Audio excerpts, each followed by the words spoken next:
Hey everyone, it's Coach Matt over here at Primal Athlete Training Center, www.primalatc.com. Answering a question today that was sent directly to my email from Jarrett May. Jarrett is a thrower from Alabama, and Jarrett has questions regarding speed throughout the circle. And the question says, is there such a thing as too much speed in your throw? Sometimes I think I go through my technique too fast and I become off balance. Should there be a balance between speed and power, or more of one versus the other?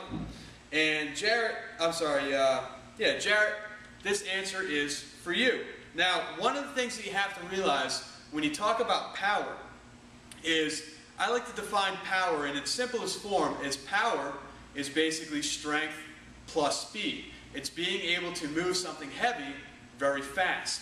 So when you're looking to develop power, you want to be using sort of a medium weight item.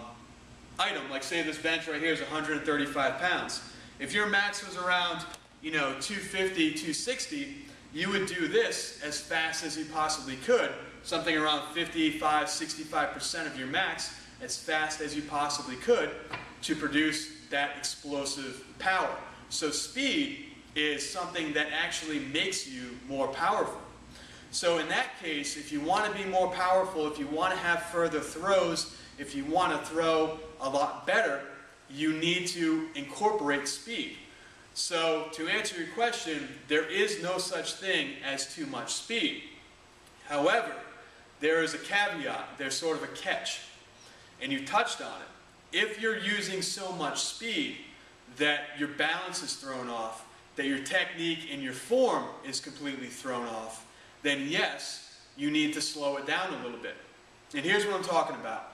A lot of times what I'll see in practice and what I'll see during warm-ups before meets is that as an athlete is going through, say, their standing throws and their warm-up throws, stop glides, South African throws with regards to discus, we'll see the throw be nice and relaxed, nice and easy, and there's not a whole lot of speed.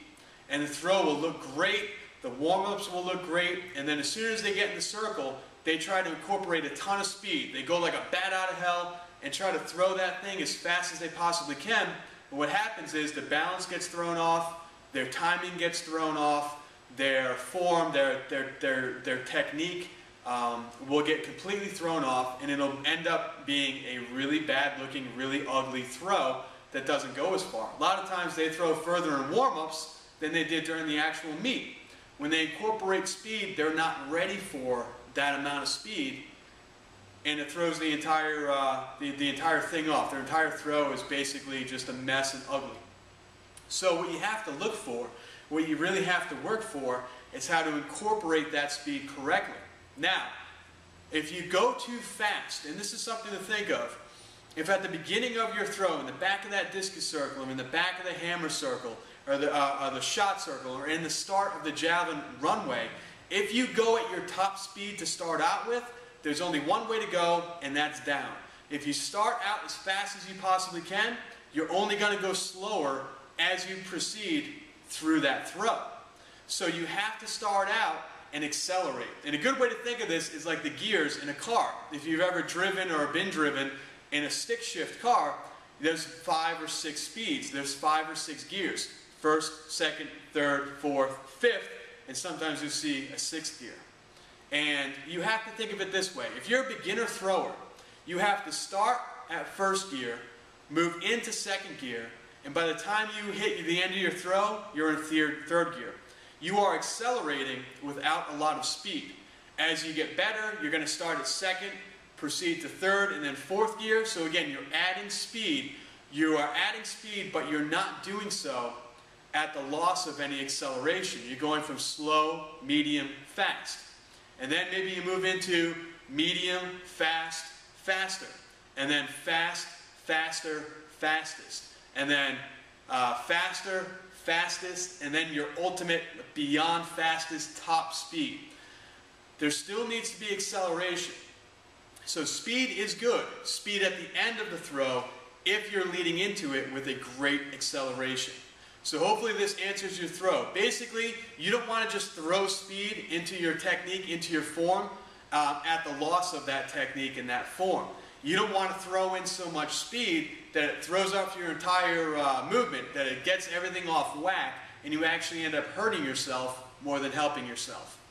Hope this helps out. Jarrett, thank you so much for that question. Again, guys, I would have never known to answer this question had Jarrett not asked it.